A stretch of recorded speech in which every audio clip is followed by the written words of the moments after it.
Hi, and welcome to part two of overcoming mealtime power struggles with toddlers and preschoolers. In our last video, we talked about understanding mealtime power struggles and common scenarios leading to power struggles. Today, we will dive into strategies to foster positive family mealtimes. Have you ever felt like mealtime was a battleground? Let's transform that into an enjoyable experience for the whole family. In nutrition and pediatrics, our foundation for family mealtimes is often the division of responsibility in feeding. The division of responsibility in feeding was developed by Ellen Satter, and you can visit the Ellen Satter Institute for more information, as well as my blog, which has a few posts on this approach, and you can find the link to that in the caption. This approach is a concept or framework that can alleviate power struggles. So we do this by adopting the mental framework, and it really is more of a mental shift than anything, which is why it can be done today. You can start practicing this approach today. So we say that parents are responsible for choosing which foods are served. So, what you serve your kids, when, and where. And children are responsible for deciding what, whether, and how much to eat.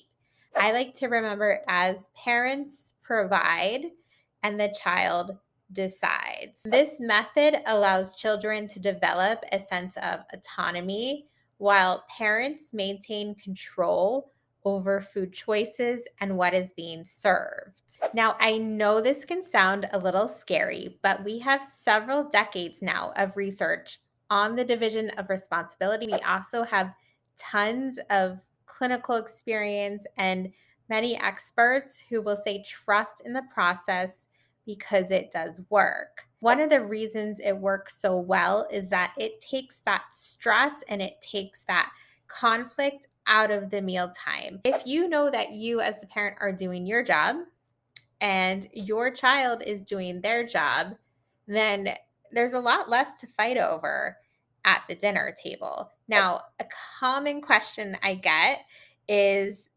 okay, let's see, we try this and my child still doesn't eat. Like, what do I do? I can't let them starve. So there's an answer to that. And that is, with this approach, we recommend always serving a preferred food. So a food that you know your child will eat around 60 to 80% of the time. So if you have a list of the foods that they'll eat on a daily to weekly basis, that can be really helpful. And you pick foods off that list and you can serve it to them.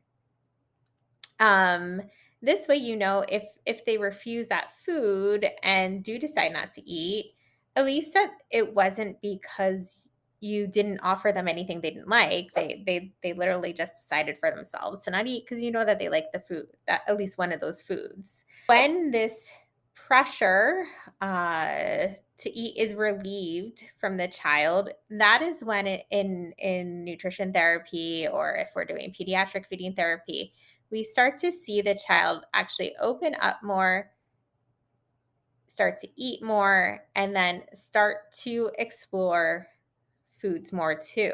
So, this is a practice that I like to call it a practice because we need to keep practicing day to day. So, it's a practice that takes time, but it is really worth it, and it can really do wonders for your family and for transforming meal times. If you are interested in learning more about this approach, I really suggest you do